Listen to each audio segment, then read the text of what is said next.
And you're listening to The Home Stretch with Anthony Tartamella, Tim Oakes, and Lenny Volpe here on 90.3 WHPC.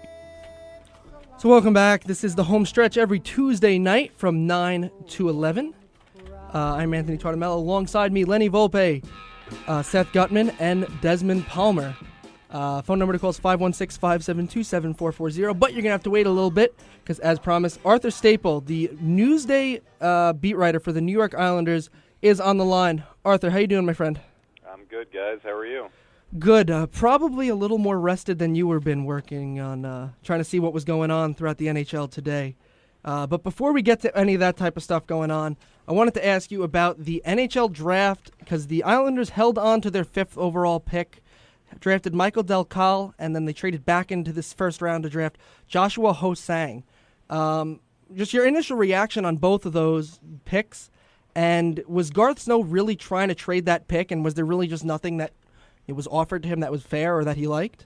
Yeah, I mean, from what I understand, he was certainly looking to trade it from the minute that they decided to keep the pick this year and send next year's first rounder to Buffalo. So I think they were, just judging by the landscape of what happened, they were kind of hamstrung by the fact that the Panthers were looking to move their pick, and there was some talk that even the Oilers at 3 were looking to possibly trade their pick for some more immediate help. Mm-hmm. So I think that made it a little bit more difficult to find a good trade partner, and the Panthers ultimately decided not to do anything, and I think a lot of the offers in the days leading up to the draft were not very good, and there was not too much on the draft floor that was very good. It was more, from what I understand, teams looking to dump salary to clear some space for themselves to prepare for free agency, mm-hmm. rather than finding a young player that the Islanders liked. So they held on to the pick, and it seemed the way the draft went, with Aaron Ekblad going first and then the 3 centers going after that, Del Cal was a guy who fills a need. The Islanders are pretty thin on the wings organizationally, and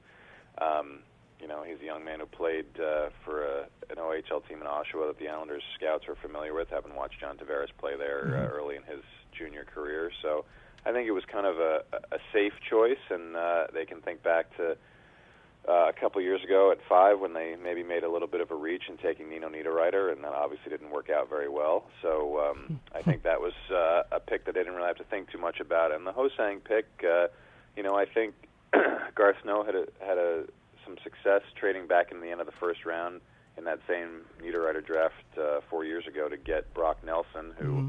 now, after the events of today, looks like the number 1 left wing going into the season to play with John Tavares and Kyle Opozo. So, I think they felt like the second round and subsequent rounds were not terribly deep, so they were going to use that extra second-round pick that they got on the Thomas Vanek deal. I guess makes that deal seem a little bit better now that they could use one of those picks and move up to 28 and get a guy who's, prompted some interesting reactions by Garth Snow on TSN that we can't really talk about here, but this is a guy that everybody acknowledges, might be one of the 5 or 6 most talented guys in this draft. It's just his personality didn't mesh very well with some people who were interviewing him, some other teams. They felt he was a little too confident, a little too different, and I think the Islanders seem to be willing to do things in a different way, and they have some high-quality, high-character guys, and this young man doesn't seem like a low-character guy. He seems like someone who takes a little bit of a different mental approach to being a young hockey player, and that could rub some people the wrong way. So I think he's going to come in with guys like Travis Hamonic and John Tavares in a couple of years and not exactly be in a situation where the inmates will be running the asylum. Yeah. So, it was worth a risk in a draft that wasn't considered very deep. They come away with 2 guys. They used their pick. In the aftermath of today, I'm sure people might feel like they didn't do enough to improve their team to justify keeping this year's pick over next year's pick, sending that one to Buffalo. But I think they still feel like they have the pieces to be able to win now, and there's still some room left to maybe pick up someone else going forward in a trade if there's teams that are over the cap that need to shed some salary. So, they left themselves with some options after today. Maybe not enough big names, but as far as the draft is concerned, I think they felt like getting 2 guys out of that first round was about as good as they could do. Yeah. Now, out of the 3 free agents you have Chad Johnson, Corey Conacher, and TJ Brennan. Which one do you think is going to have the biggest impact this season on the Islanders? Oh, it's got to be Chad Johnson.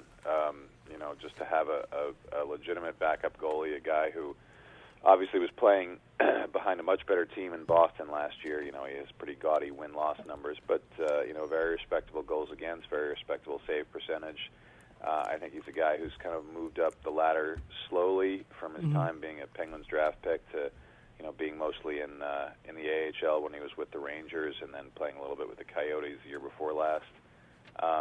You know, he's a guy who kind of fits the mold of a backup goalie, who's very unassuming, a guy who's you know, a good quiet guy in the room, and you know, I think there were a lot of options out there. It was him, it was Thomas Greiss, Devin Dubnyk, and I think they just went with the guy who was willing to take the deal first, and it's Chad Johnson. And you know, I think compared to what they've had in the past few years, and that's taking nothing away from what Evgeny Nabokov was able to do, helping them get to the playoffs 2 years ago. But this is a real goaltending tandem, and these are guys that are coming in from different organizations, have learned a lot, I'm sure, throughout those times, and have kind of their own styles. They're not trying to train guys like Poulin and Anders Nielsen to be NHL goalies in the situations that they may not be comfortable with. So I think that changes the landscape a lot for the Islanders in net, and people can be upset about them not filling some holes up front or on defense today, but the goaltending has been so bad the last few years, and especially last year, that even just solid, unspectacular seasons from this tandem will increase their wins. You know, it gives them, you know, to me, 6 or 7 wins right off the bat if they play the same way. So that's a big starting point, and they obviously still need to improve the guys that they have, but those are big additions. Right.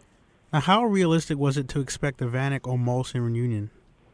I think the Molson thing was completely and totally created from the agent side, that you know, just trying to drum up business, and I don't think there was much of a market at what Molson was looking for as far as free agency was concerned. I think those two guys were in similar situations. Maybe Vanek was a little bit more ahead of Molson just because you know, a little bit more of a proven track record.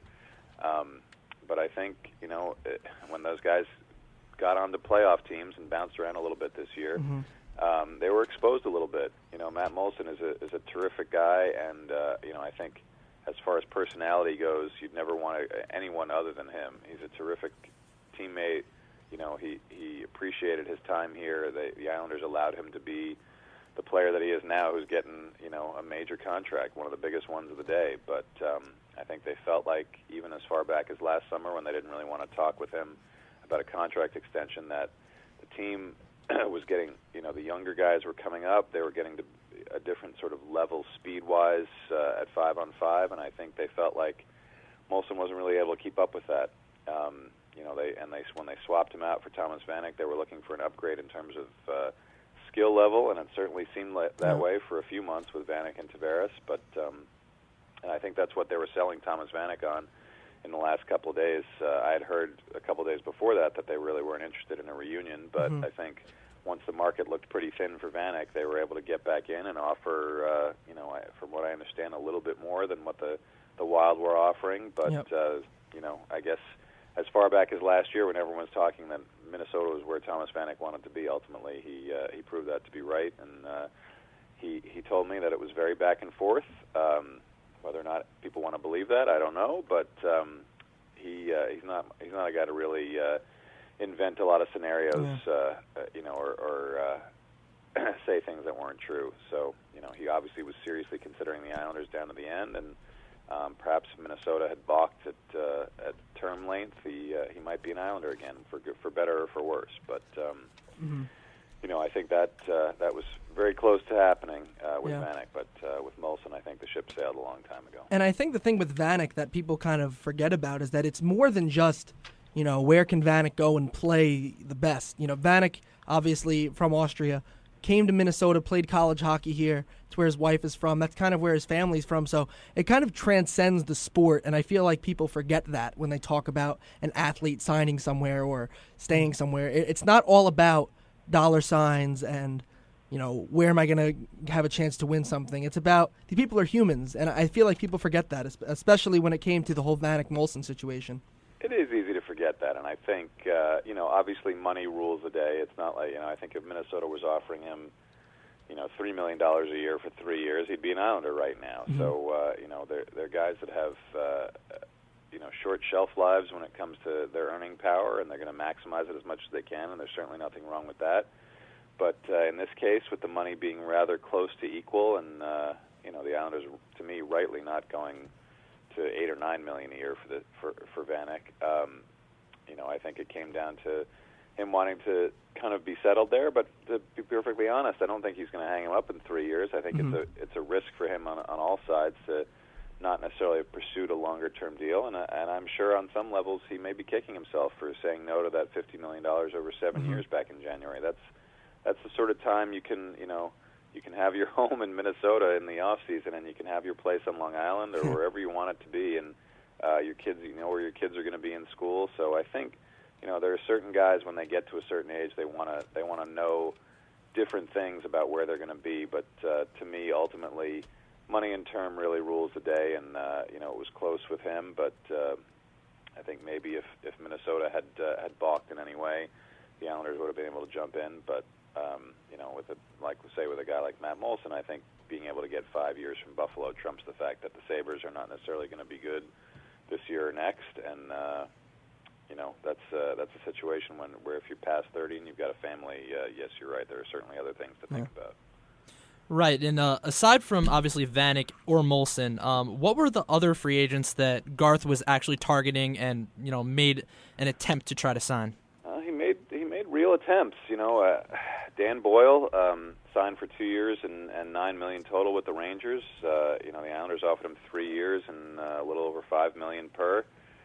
Jerome McGinley, I believe they started at 2 years when other teams were just offering one. They went to 3 years early today. McGinley went around. He got 3 years from Colorado. They came back to the Islanders. The Islanders offered a fourth year for Jerome McGinley, and he still said no. So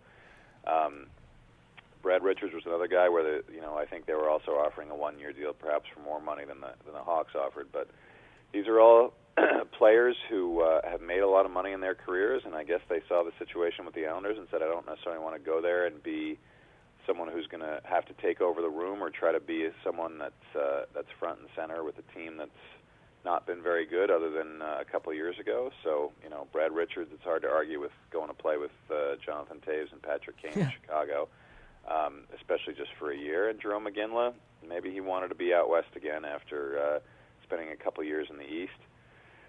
You can never really know exactly what goes through guys' minds, but, Garth Snow made the offers. He went beyond what guys were accepted, and I guess maybe you just say they were targeting the wrong guys. I don't know.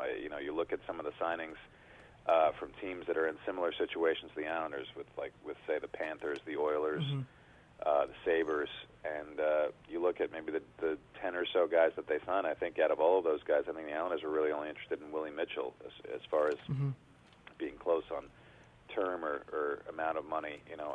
I don't imagine that if Dave Bolin signed for $27 million over 5 years, that any fan would be at all happy with that. Yeah. So, the Panthers are just, to me, in a different situation. They are willing to spend. They spend a lot, and they seem to retool a lot year after year, even though they have some good young players. And the Sabres are kind of in a situation where they're quite clearly playing for the number one pick next season. In Edmonton, they have a couple of guys that are restricted, and they're within $10 million of the ceiling right now. So, and obviously Edmonton is in a very difficult position, being in that division and out in the West. Yeah. I think it just comes down to Garth Snow has rebuilt this team himself. He's been here almost 10 years, and with the mandate from Charles Wang to do it under a certain budget. They've done it under a certain budget. They've got a lot of their young guys locked up, and this is the core of the team, and there's no going back on that for Garth Snow. He's not willing to change a lot of things or maybe sign a guy to a longer term than he would like to put a forward or a defenseman, to have one of those guys, have a guy that they bring in from outside block someone that's homegrown that they like more. I think for the guys that are out there, the Dustin Penners and Danny Heatleys that might be reasonably big names, but on the downsides of their careers, I think the answer to that, Garth Snow would say, is we like Brock Nelson more than those guys. So we'll have to see where it all fits. As Garth Snow said to me, and as is quite obvious to everyone, there's a lot of guys in this team that have to be a lot better than they were last year for them to have any success, but that was going to be the case whether they signed 3 NHL free agents or none.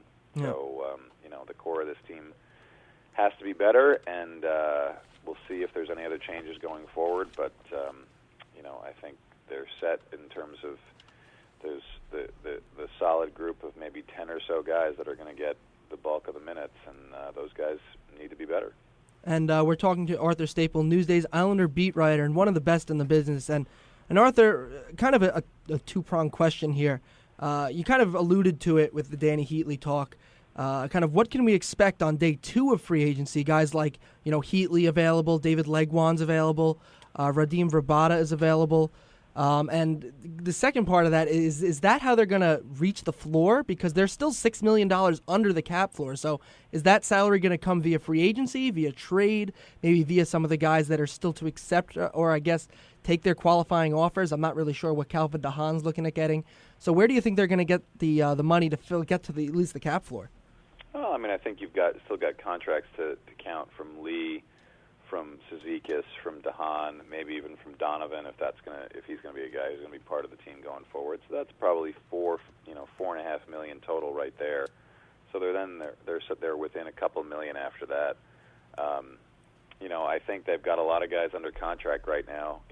Between even some of these NHL, AHL guys that they signed today to sort of add to depth. I think they're trying to, Garth Snow's trying to leave himself in a situation where if he doesn't like anything that he sees out there in free agency among forwards or maybe any defensemen that might still be out there, there is room to make a trade, whether it's, shedding 2 or 3 contracts that are cheaper for one larger contract going forward, or maybe making 2 of those kinds of trades, because they do have a lot of NHL, AHL forwards at the bottom 6 right now. They have a lot of one-way contracts among their defensemen, so there are some extra guys, and I think they want to have a few extra to have some competition and really push themselves, because as has happened to them in a lot of years, they got caught short goaltending and defenseman depth last season. They weren't really able to make any sort of significant changes that they would have wanted to make. So I don't think they want to be caught in that situation again, where if they need someone, you've got TJ Brennan. Whether he makes the team or not, he's certainly a guy that can help you if he gets called up. So, the same goes for guys like Jack Skilley or Zolnarchuk or Corey Conacher. It just creates some more competition and the possibility of guys that have some speed and a little bit of scoring ability, guys who have actually scored goals in the NHL before, to push some guys who are going through slumps. So, I have to think there's going to be some trade or two coming somewhere down the road this summer. It doesn't necessarily have to be today, tomorrow or the day after. But I think once teams get through free agency and see whether the teams that are up against the cap or even above it, once they settle through free agency and fill their needs, I think they're all going to see where things shake out and who's being offered. I think guys that are being offered right now are not necessarily guys that people want. Chicago's already over the cap. But and obviously the Islanders would love if Patrick Sharp were available, but I don't think Patrick Sharp is available. I think guys like Christopher Stieg are available, which may or may not fill a need for the Islanders. And what's considered expendable for the Islanders to get Patrick Sharp might not be enough to get a Patrick I Sharp. think these are situations where like the Sam Gagner trade, where it was Phoenix really gave up nothing to get him, and that was just Tampa clearing salary cap space for some of the moves that they made today. I think if the Islanders could get in on a situation like that, the Bruins are going to have to make some sort of move like that once they sign Riley Smith, one of their prime restricted free agents. The Flyers are in a similar situation, although I don't know how much more the Islanders can deal with the Flyers. L.A. is up against it. Chicago is obviously over the cap right now. So there's some teams there with very little flexibility and maybe some appealing guys, but I think it's going to take a little while. And, I think the guys that are being offered right now are not necessarily guys that fit or, would make any sort of difference for the Islanders or any of the teams that might be looking for, to catch some of the spillover from the salary cap strap team. So I think that becomes more of a process, but to me right now, I think the Islanders were in on David Legwan. He hasn't made a decision yet. That might be something that falls their way, but I don't think any of the guys that are out there on 1-year prove-it deals are going to appeal to them in any way right now. Okay, now we have a question from Twitter from our man Dennis. He wants to know who will make it out of these prospects, if any, Pulock, Reinark, or Dalcal.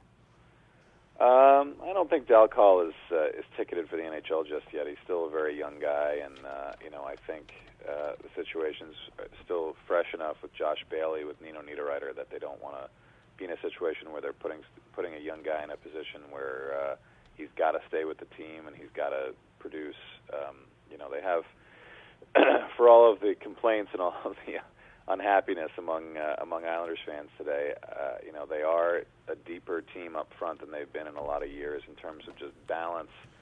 Whether those guys succeed is another story, but on paper they have enough guys that they don't really need to force an 18-year-old into the lineup unless he forces his way in with a big camp. On defense is a different story. I think Griffin Reinhart, to me, is already penciled in, maybe to start as a third pair guy, but he doesn't seem like the kind of guy who's going to be fazed very much by what the NHL has to offer.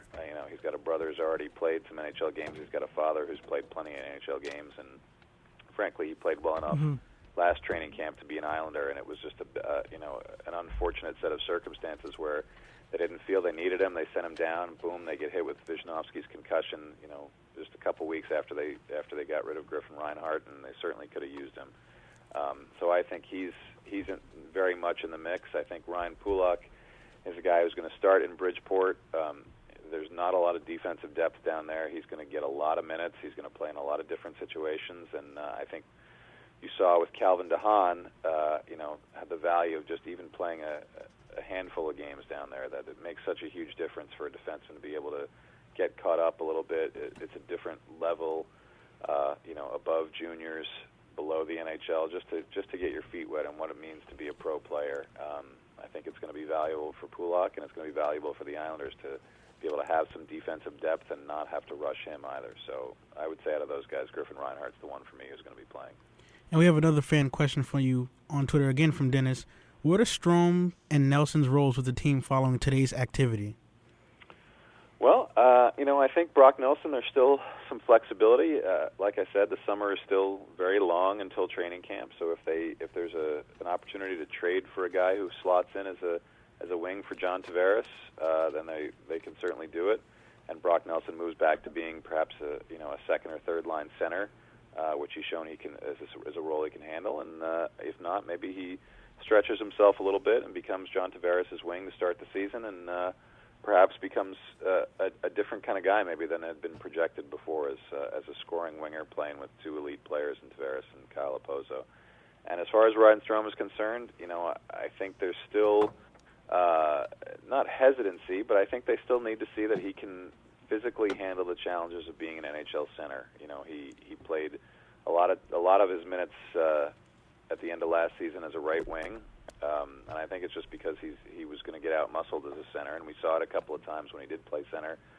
Coverage down low in his own zone, he was shoved off the puck very easily or shoved out of position easily, and face-offs were a problem for him. So there's some things he's got to be working on this summer, and there's no doubt the kind of character kid that he is working on those things and is very eager to show that he can still be a playmaking center, which is how he got here in the first place. So I think he certainly has a role on this team once training camp opens, but I don't think he's quite as cemented in whatever that role is as Brock Nelson is. And again, we are with Arthur Staple, Newsday's beat reporter. I got maybe one or two and then a one-word or maybe two one-word question answers. This other one comes from Twitter. Matt Ostrowitz asks, on a day like today, how do you go about reporting a day like today? Is it a lot of phone calls? Is it a lot of running around? Where are you? How are you really doing a day like today? The advent of technology has helped out days like today very much in that there's Twitter to follow along in case there's something that I don't get to report. There's plenty of other great reporters out there who find out information before I do on occasion. So I can keep up with that way, and I just keep my phone handy, and there's a lot of texting going on with people with the Islanders, with agents, emailing, that sort of thing. So no, I don't have to be down at the Coliseum for any of that stuff. I'm in the comfort of my own home all day, and not a lot of getting up and going out to do things, but it's staying glued to the phone and the laptop, and it's kind of morphed over the years from making a lot of actual phone calls and having to be somewhere where the general manager of the team is to phone calls from home and keeping my laptop open. And now there's nobody even talks on the phone anymore. It's much easier to text or send a one-line email to somebody checking on something to confirm it. So it's a pretty comfortable day for me. It's focusing a lot on a lot of detailed information and trying to get it out as quickly as possible, and sometimes checking my Twitter mentions to see who's jumping off the ledge in Islanders fandom world, and there were a lot of them today. So it's unfortunate, but it's one day, and I don't necessarily think that the Islanders have won or lost anything to come this season today.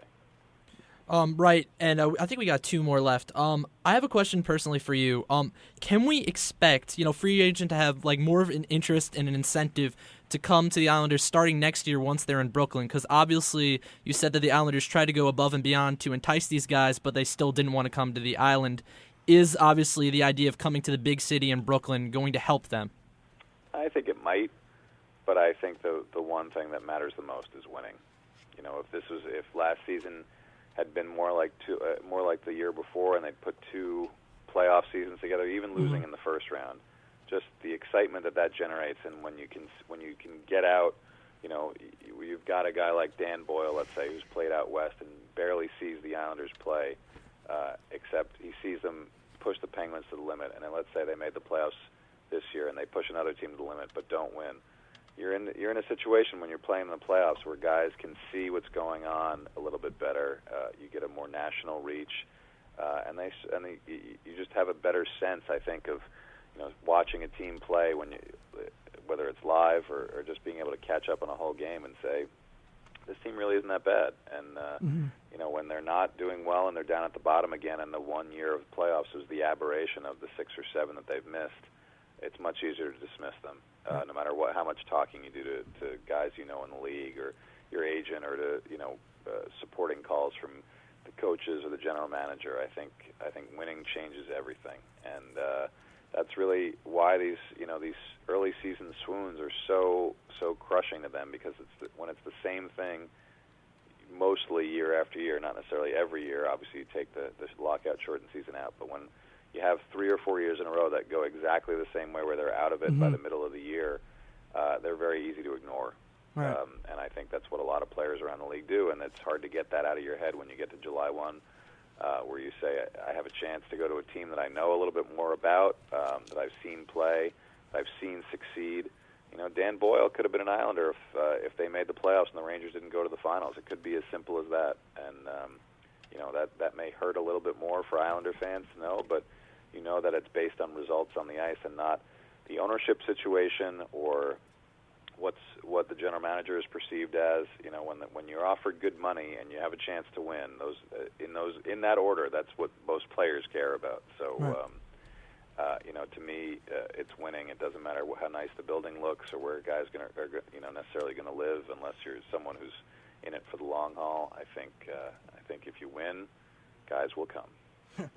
And Arthur, these are two last ones. They're really quick, one-word answers that you can give, both from Twitter. One of them is from John Blaine, asking, do you think that the Islanders can make a bounce-back year and make the playoffs? And the other one is from Larry Ziegler, who wants to know, are we done in free agency? So give us a one-word answer for each. Bounce-back year, I say yes, with a qualifier that I don't know how far they'll bounce back, if it's all the way to the playoffs or not. And are they done? I think they're done signing guys. I don't think they're done as far as acquiring guys. All right. Arthur, that's Arthur Staple from Newsday. Thank you so much, Art. I know I told you 20 minutes. We ran over a little bit, so I appreciate you staying on. All right. Anytime, guys. Thanks a lot. Thank you very much. Thank you. And that's Arthur Staple. You can follow him on Twitter. If you don't follow him on Twitter, and you're an Islander fan, go do it right now. I'm not really sure what you're doing, but it's at Stape Newsday, and he is really the crux of Islander fandom on He's the Twitter, Adrian Wojnarowski of the Islanders. Yeah, he really is. I just learned so much about hockey. Yeah. It's just like Well, Wow. I mean, listen, you knew about it a little bit. I know your fandom yeah. had started to catch on. I'm but loving it. I said that I was really excited to learn about the Islanders. I mean, I just learned about everything about the Islanders.